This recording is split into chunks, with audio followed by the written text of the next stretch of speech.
Hello everyone, I welcome you to this new session of geography. आज हम एक ऐसा कॉन्सेप्ट पढ़ने वाले हैं जो प्रीवियस ईयर क्वेश्चंस में पूछा जा चुका है।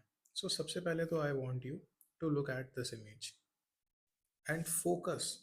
जहाँ पे भी मैं अभी हाईलाइट करूँगा, just focus on that part. Can you see there is a depositional landform which is elongated in nature, which is not very wide, it is very narrow, and it is just lying parallel to the coastline.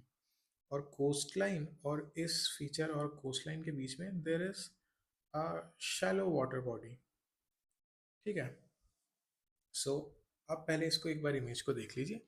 Now let us move on to our topic of today, that is barrier island. So this image, this part, this depositional landform को हम कहते हैं barrier island. तो चलिए इसको depth में देखते हैं। So first of all, what is a barrier island? So basically, they are elongated, narrow, जैसा हमने इमेज में देखा था, they are elongated, narrow, sand depositional landform. Depositional landform मतलब they are sediments which have been transported and deposited to a location through some agents of erosion. Water हो सकता है, air हो सकता है, और भी हो सकते हैं। हमारे केस में it is primarily waves driven by winds. So, what are barrier islands? They are elongated, narrow, sandy depositional landform lying parallel to the mainland coast, and they are separated from the mainland coast by maybe lagoons, maybe marshes or tidal creeks. जैसा कि हमने image में देखा था, elongated, narrow, sandy depositional landform lying just parallel to the coast and are separated by a lagoon or a marsh or a water body, a shallow water body. अब ये तो हो गई डेफिनेशन बैरियर आइलैंड्स की। अब ये barrier islands जब बने हैं तो ये डिपोजिशन जो हुआ है, ये सैंडी डिपोजिशन हुआ कैसे, इसका क्या मैकेनिज्म है? So the answer is the primary mechanism, the primary driving mechanism is long shore drift. What does the long shore drift do? It transports the sediments along the coastline. एक geographical जागरण है। The long shore drifts are known as the conveyor belt of the coast line sediment. ये keywords हैं जो आपको अगर नहीं पता हो तो आप प्लीज़ नोट कर लेना। वैल्यू एडिशन के लिए एक पॉइंट है, ये मैं बाद में बताऊंगा। अच्छा, जब भी बता ही देता हूँ।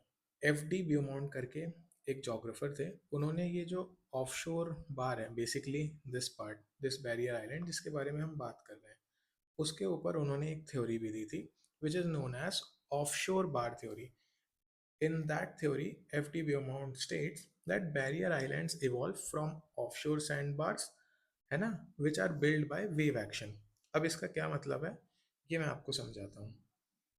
अभी के लिए बस ये दो चीज़ें आप नोट कर लीजिए जो वैल्यू एडिशन की हैं, which can enrich your knowledge, which can enrich your answers. अब होता क्या है, मैकेनिज्म एक बार देख लेते हैं। सपोज दिस ब्राउन कलर में जो दिख रहा होगा आपको, this is a coastline and these small black dots are representing some form of sediment, mostly grains, sand. Coast पे वही होती है, तो it is representing them. अब these directional arrows are representing waves which are driven by wind. होता क्या है, this is the first image. यहाँ पे होगा क्या, wait, this is the first image. यहाँ पे होगा क्या कि winds waves को मूव करवाएंगी and then wave will approach this coastline. इसके बाद सेकंड क्या होता है कि जब भी विंड्स आती हैं वेव्स को लेके, तो ऐसी सीधी वेव नहीं आती है कि अगर मान लीजिए कि ये कोस्ट है तो एकदम ऐसी सीधी वेव आ जाए, नहीं, ऐसी वेव्स नहीं आती हैं। वेव्स हमेशा कुछ इस शेप और इस फॉर्म में आती हैं।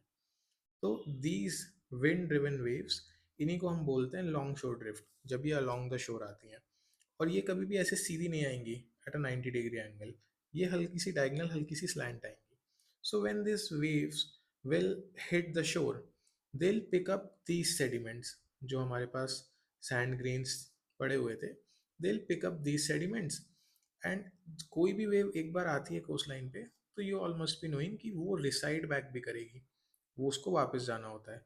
अब when the wave approaches the land, तब तो उसकी एक हाइट होती है। फॉर बेटर एग्जांपल इस वाले डायग्राम पे फोकस करिएगा कि if suppose this is assure, यहाँ पे वेव है, when the wave hits the shore उसकी हाइट बढ़ती है, देन ग्रेविटी की वजह से, मतलब जो सेडिमेंट्स, इसकी जब हाइट बढ़ेगी तो sediments will get tossed up air, वो ऊपर वाले इस पार्ट में एक्यूमुलेट हो जाएंगे।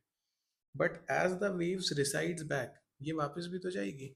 अगर ये ऐसे आई थी तो ये फिर बैक वॉश में वापस भी चली जाएगी। और तब क्या होगा कि ये जो सेडिमेंट्स इसके ऊपर हैं, अब इनकी एनर्जी इतनी नहीं है कि ये ग्रेविटी की एनर्जी को बीट करा सके और इन सेडिमेंट्स को इतना टॉस्ड अप रख सके। तो when the wave will have a backwash effect ना, suppose this was the continent, ये वेव अब चली गई है, नॉर्मल वापस हो गई है, बट ये जाते टाइम में ना, अब ये अचानक से ऑल ऑफ सडन तो गई नहीं है, जाते टाइम में जब इस वेव का फोर्स ग्रेविटी के फोर्स को नलीफाई नहीं कर पाया, ये वीक हो गई, तो ये सेडिमेंट्स भी डिपॉजिट कर देगी। अब सपोज उठाए तो इसने सेडिमेंट्स इस पोर्शन से थे, यहाँ से कहीं से, मगर डिपॉजिट करते करते इसने यहाँ पे कर दिए। तो नाउ यू सपोज कि this sediment is deposited here. अब रिपीटेड साइकिल्स होती हैं इस सेम फिनोमेना की, ये एक बार नहीं होगा, ये over million of years this thing happens for million and an number of times. तो जब ये चीज सेडिमेंट डिपॉजिट होगा, होते होते होते होते होते होते होते यहाँ पे एक लैंडफॉर्म बन जाएगा। एक मेन स्ट्रीम लैंडफॉर्म आपका ये था, एक लैंडफॉर्म आपका ये बन गया है जिसके बीच में this is water air, this is water air and this is the ocean और द सी जो भी है। एंड दिस लैंडफॉर्म, इसी को हम कह रहे हैं बैरियर आइलैंड। तो इस डायग्राम में वही दिखाया गया है कि कोस्ट लाइन पे this long shore drift hits, the wave hits the coast line, then there is a backwash, और जब वो बैकवॉश हुआ तो ये जो सेडिमेंट्स थे ये यहाँ पे आके डिपॉजिट हो गए। दैट इज वाई रिमेंबर हमने डेफिनेशन में क्या पढ़ा था, barrier islands are depositional landform. तो दीज गेट्स डिपॉजिटेड हियर, ठीक है, and then they finally form a barrier island. और ये जो नैरो एक वाटर बॉडी है, ये लगून भी हो सकता है, ये मार्शस भी हो सकते हैं, ये कुछ भी हो सकता है। अब इनका सिग्निफिकेंस क्या है, हमने ये देखा कि बैरियर आइलैंड क्या है, फिर हमने ये देखा कि बैरियर आइलैंड बनने का मैकेनिज्म क्या है। Now we are looking at what is the significance of barrier island. So first is it is the first line of defence against oceanic forces such as storm surges. आपने ये तो normally सुना भी होगा कि, अब मैं एक बार उस डायग्राम में दिखाता हूँ। सपोज कि अगर इस जगह पे यहाँ पे एक साइक्लोन आ जाए और यहाँ पे कुछ जैसे ये घर वगैरह बने हुए हैं यहाँ पे, अब अगर साइक्लोन यहाँ पे आ गया तो this cyclone is moving moving moving, this will hit this island first, यहाँ पे भी कुछ पार्ट हिट करेगा, तो इसकी इंटेंसिटी ड्रॉप डाउन हो जाएगी। फिर इसको इतना ट्रेवल करना है तो इसकी इंटेंसिटी फर्दर ड्रॉप डाउन हो जाएगी। सो दिस एरिया जहाँ पे कुछ घर हैं, कुछ फार्म फील्ड्स हैं, this will remain protected. Suppose अगर ये यहाँ पे ये पार्ट होता ही नहीं और साइक्लोन यहाँ पे डायरेक्ट हिट करता, तो उसका इम्पैक्ट ऑब्वियसली ज़्यादा होता। तो the very first significance of such barrier islands is they are the first line of defence against oceanic forces. Then इनका इकोलॉजिकल सिग्निफिकेंस भी है। अब इकोलॉजिकल सिग्निफिकेंस क्या है कि they are zones, they are area of high productivity, they are basically high productive ecosystem। यहाँ पे mangroves होते हैं, लगून्स में बहुत ज़्यादा प्रोडक्टिविटी होती है, and they also acts as breeding grounds for species like turtles. फिर एक कोस्टल हाइड्रोडायनामिक्स को रेगुलेट करने में भी इनका सिग्निफिकेंस है। तो बेसिकली व्हाट दे डू, जो टाइड्स आती है ना, उन टाइड्स में भी ये उनके टाइड्स का भी रेगुलेशन का जो मैकेनिज्म होता है उसमें भी इनका रोल होता है। उसमें they help these islands enhances the nutrient cycling and also they assist in some sort of salinity control.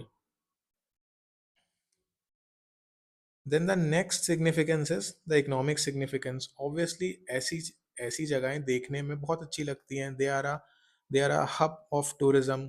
They are also good grounds of fisheries and they are also used for recreational purposes. Sorry. तो इनका economic significance भी है.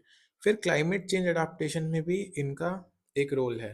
They are nature based solution for coastal resistance. अब आपको पता है कि climate change हो रहा है, ग्लोबल वार्मिंग हो रही है, सी लेवल राइज कर रहा है, सी टेम्परेचर्स हाई हो रहे हैं, तो उसकी वजह से रिपीटेड अकरेंस ऑफ साइक्लोन भी होता है. तो अगर रिपीटेड अकरेंस ऑफ साइक्लोन हो रहा है, तो ये तो उसी साइक्लोन के अगेंस्ट में एज अ बैरियर एक्ट कर रहे थे ना, ये प्रोटेक्ट कर रहे थे, तो ये एक नेचर बेस्ड सोल्यूशन भी हो जाता है उन चीज़ों से बढ़ने का. तो कोस्टल जोन को मैनेज करने के लिए they are the best natural solution. Okay. So this topic we are done. अब मैं बताता हूँ कि what was the question which was asked. And ये आपका होमवर्क रहेगा कि you have to write this answer based on this knowledge. You can write a decent answer. आप चाहें तो इस पे और आगे भी सर्च कर सकते हैं. So look at this question. Describe the process of formation of barrier island and explain their significance. हमने सब कुछ डिस्कस किया है. हमने बैरियर आइलैंड क्या होता है ये डिस्कस किया है, उनको प्रोसेस क्या है फॉर्मेशन का, हमने मैकेनिज्म वो भी डिस्कस किया है, और एंड में हमने उनका सिग्निफिकेंस भी देखा है. तो if this question comes for a 15 marker, you can start with the definition of barrier island. You can draw a diagram. Then you can write points on for process of formation. Then you can write 5 6 points of their significance.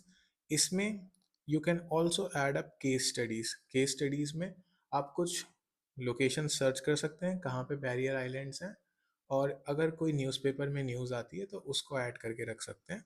तो that will enhance your marks and that will also enhance your content. So okay, that's it for this video. Thank you so much.